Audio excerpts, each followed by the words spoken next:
ఇష్టం వచ్చినట్లు మాట్లాడొద్దు. కొంతమంది ఎమ్మెల్యేలు ఏదంటే అది మాట్లాడుతున్నారు. అది సరైంది కాదు. ముఖ్యమంత్రి ఇచ్చినటువంటి మెసేజ్ క్యాబినెట్ భేటీ తర్వాత. రైట్. బహుశా నిన్న కోమటిరెడ్డి వెంకటరెడ్డి గారి సోదరుడు రాజగోపాల్ రెడ్డి గారు ఒక స్టేట్మెంట్ ఇచ్చారు. అదే ఆంధ్ర వాళ్ళ చేతుల్లోకి తెలంగాణ వెళ్ళిపోతుందని నేనేం విమర్శించలేదని ఆయన సవరణ కూడా ఇచ్చుకున్నాను. మళ్ళీ సవరణ ఇచ్చారు. కానీ పార్టీలో కూడా సీరియస్ ఇది ఉందని మహేష్ గౌడ్ కూడా ఇవాళ నిన్న స్టేట్మెంట్ ఇచ్చారు. ఆయన కూడా రైట్. కాంగ్రెస్ పార్టీ వల్ల వచ్చిన ప్రభుత్వం ఇది, రాజగోపాల్ రెడ్డి హద్దుల్లో ఉండాలి, ఆయన వ్యాఖ్యలు పార్టీకి నష్టం అంటే చాలా సీరియస్ గా తీసుకున్నారు. రాజగోపాల్ రెడ్డి మాత్రం నేను కాంగ్రెస్ పార్టీని అనలేదు అని చెప్పి ఒక చిన్న క్లారిఫికేషన్ ఇచ్చే ప్రయత్నం చేశారు. మరి కానీ ఈ విషయంలో సీఎం రేవంత్ ని నేను కాంగ్రెస్ నాయకులను విమర్శించలేదు అని చెప్పి ఆయన ఒక క్లారిఫికేషన్ ఇచ్చారు. అదే అంటే చాలా మంది బిగ్ విగ్స్ ని అంటే పవర్ సెంటర్స్ ని మేనేజ్ చేసుకుంటూ నడిపించుకుంటూ వెళ్తున్నారు రేవంత్ రెడ్డి అని చెప్పాలి. నిజంగా ఆ విషయంలో కాంగ్రెస్ లో ఏంటంటే ఎవరి స్ట్రాటజీ వాళ్ళకు ఉంటుంది. కాంగ్రెస్ లో ఎక్కువ మంది ముఖ్యమంత్రి అభ్యర్థులు ఉండే పార్టీ ఏదైనా ఉందంటే అది కాంగ్రెస్ పార్టీ. ఎవరైనా ముఖ్యమంత్రి కావచ్చు, ఆప్షన్ ఉంది కాబట్టి ఎవరికి వాళ్ళు లీడర్ అవ్వాలనేటువంటి ఆలోచన ఉంటుంది. దానివల్ల కొద్దిగా డిసిప్లిన్ తప్పుతున్నట్టు అనిపిస్తుంది. బట్ అది ఇంటర్నల్ ప్రజాస్వామ్యం అంటారు అనమాట. ఇప్పుడు రాజగోపాల్ రెడ్డి గారి కథనాన్ని కూడా మనం ఇంటర్నల్ ప్రజాస్వామ్యంగానే చూడాలి. ఖచ్చితంగా. సరే, అది ఎనీవే మనకి పొలిటికల్ గా వచ్చిన కొన్ని స్టేట్మెంట్లు వాటి తాలూకు వివరాలు చెప్పాం.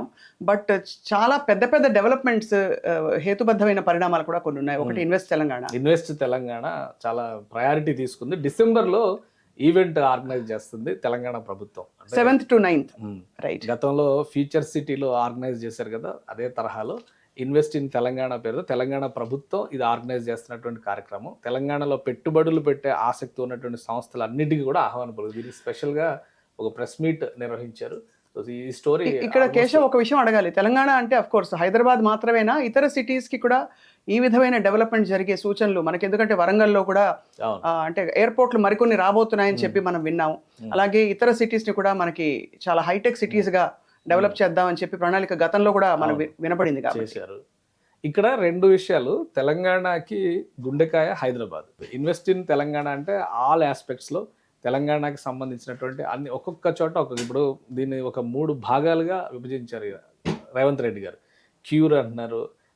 క్యూర్ అంటే కంప్లీట్ అర్బన్ ఏరియా, అలాగే సెమీ అర్బన్ ఏరియా అని చెప్పని విడగొట్టారు. రూరల్ ఏరియాస్ కింద విడగొట్టారు. సో ఆ 3 ప్లేస్లో ఎక్కడికక్కడ జాగ్రఫికల్గా ఉన్నటువంటి ఐడెంటిటీస్, అక్కడ లోకల్గా ఉన్నటువంటి ఆర్టిజాన్స్, వీటన్నిటిని కంబైన్ చేస్తూనే ఇన్వెస్ట్ చేయమని చెప్పని అడుగుతున్నారు. అండ్ మనకి 4th సిటీ రాబోతోంది అని వినికిడి వచ్చిన తర్వాత రియల్ ఎస్టేట్ కొంత ఆ ప్రాంతం అంతా కూడా ట్రంప్ టవర్స్ వస్తున్నాయి అంటేనే చాలా పెద్ద ఎక్స్పెక్టేషన్ మారిపోయింది 4th సిటీ మీద. ఇది ఇంకొకటి తెలంగాణలో మేజర్ న్యూస్. ఇది ఫీజు రీయింబర్స్మెంట్ విషయం. అడ్వాన్స్ ఫీజు రీయింబర్స్మెంట్ అన్నారు. అంటే ఇప్పటివరకు ఉన్నటువంటి సమస్యల్ని పరిష్కరిస్తాము, వాటి సంగతి అలా పక్కన పెట్టి ఇక మీదట 250 కోట్ల రూపాయలతో బ్యాంకుల దగ్గర ప్రభుత్వం ఒక నిధి మెయింటైన్ చేయబోతుంది. సో ఫీజు రీయింబర్స్మెంట్కి బకాయిలు లేకుండా ముందుగానే చెల్లింపులు చేసే ప్రక్రియ మొదలు పెడతాం అన్నారు. ఇది కొంచెం ఐడియలిస్టిక్గా ఉన్న ఆలోచన అనిపిస్తుంది. ఎందుకంటే ప్రతిసారి విద్యార్థుల ఆందోళన చేయడమో లేదా ప్రైవేట్ కాలేజీల ఆందోళన చేయడమో మనం చూస్తూ ఉన్నాం. సో కొంతవరకు ఈ సమస్యకి పరిష్కారం దక్కినట్టే చూడొచ్చా దీనికి? ఖచ్చితంగా. అంటే కానీ ఇది ఎంతవరకు నిలబెట్టుకోగలుగుతారు? మళ్ళీ ఖజానా ఖాళీ అయిపోయిందని, లేకపోతే కొన్ని ఇవ్వగలిగాం కొన్ని ఇవ్వలేమని. ఎప్పుడు ప్రతి స్కీమ్లో మనం ఏ స్కీమ్ పట్ల 100% న్యాయం జరిగిందని మనం చెప్పగలుగుతాం, ప్రజలు కూడా చెప్తారు. ప్రజలు కూడా సాటిస్ఫై గారు. అంటే ఎక్కడో అక్కడ మాకు ఇంకా అందలేదని అనేవాళ్ళు ఉంటారు. సో ఇది ప్రయారిటీస్ పరంగా ఇవ్వవలసిన వాళ్ళకి ఇస్తూ దాన్ని చాటుకుంటూ చెప్పుకుంటూ పోవడం అవసరం అని. సో ఇది ఆంధ్రజ్యోతిలో ఉన్న లీడ్ స్టోరీ. సేమ్ ఇదే. ఇది రేషన్ కార్డుల పంపిణీ ఈ రోజు మొదలవుతుంది. స్మార్ట్ రేషన్ కార్డ్స్ తెలంగాణలో. ఇక్కడ మనకి మీకు అఫ్ కోర్స్ మీరు కూడా ఇందాక చర్చించినప్పుడు అన్నారు ఎవరి ఫోటోలు రేషన్ కార్డు మీద ఉండాలి.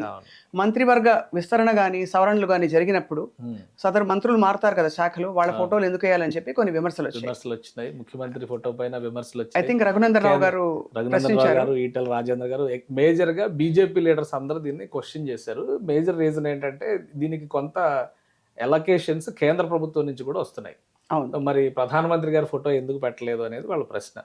సో ఫోటోలు పెట్టడం కంటే కూడా సర్వీస్ ఇవ్వడం ముఖ్యం. ఇది నా అభిప్రాయం. అయితే ముఖ్యమంత్రి స్థానంలో ఉన్న వాళ్ళు చాలా మంది ఫోటోలు ఉపయోగించుకున్నారు. సో ఇది కూడా ఆ కేటగిరీ. కొత్తవి కాదు. ప్రధానమంత్రిని వెయ్యాలి అనేది ఇప్పుడు కొత్తగా వస్తున్నటువంటి వాదం. ఇప్పుడు జరుగుతున్న, అంటే మనం స్ట్రైట్ గా విమర్శ చేసినట్టుగా అనిపించవచ్చు. బట్ ఏంటంటే సెంట్రల్ గవర్నమెంట్ కి ఒక రోల్ ఉంది, రాష్ట్ర ప్రభుత్వానికి ఒక రోల్ ఉంది యాజ్ పర్ అవర్ కాన్స్టిట్యూషన్. కేంద్ర ప్రభుత్వం వచ్చి నేనే చేస్తాను, రాష్ట్ర ప్రభుత్వ విధులు కూడా అనేటువంటి పరిస్థితులు వస్తే మళ్ళీ ఒక క్లాష్ వస్తుంది అనమాట. కేంద్ర ప్రభుత్వం కస్టోడియన్ ఆఫ్ ద గవర్నమెంట్స్కి కస్టోడియన్ గవర్నమెంట్గా ఉండాలి. అంతేగా మేము నిధులు ఇచ్చామంటే కేంద్ర ప్రభుత్వం జేబులోంచి ఇవ్వాలి. అది తెలంగాణ ప్రభుత్వం కట్టినటువంటి పన్నుల నుంచి జిఎస్టీ రూపంలో వెళ్ళిన దానిలో మళ్ళీ తెలంగాణ ప్రభుత్వానికి వాటా. అవును, వాటా ఇస్తుంది కాబట్టి అది ఇచ్చిందల్లా మేము ఇచ్చామని చెప్పానంటే ఇది ఒక వ్యర్థమైనటువంటి ప్రలాపన. ఈ మధ్య రాజకీయ నాయకులు చాలా మంది చేస్తున్నటువంటి ప్రస్తావనలు ఏంటంటే ఏదో వాళ్ళ సొంత డబ్బులు పెడుతున్నట్టుగా, వాళ్ళు ఏదో స్కీమ్స్ పెడుతున్నట్టుగా చేస్తున్నారు. ఏదైనా ప్రజల డబ్బే ప్రజలకు పెడుతున్నారు. మీ ఫోటోల కంటే ప్రజల ఫోటోలు వేయండి, రాష్ట్ర ప్రభుత్వ చిహ్నాలు వేయండి, అది ఇంకా మంచిది. కానీ నా ఫోటో వేసావు, నీ ఫోటో వేయలేదని కొట్లాటలు మాత్రం వద్దు. రాష్ట్ర ప్రభుత్వ చిహ్నాలు అలాగే రాష్ట్రంలోని కీలకమైన ప్రదేశాల చిహ్నాలు వేసినా కూడా చాలా గౌరవంగా ఉంటుంది.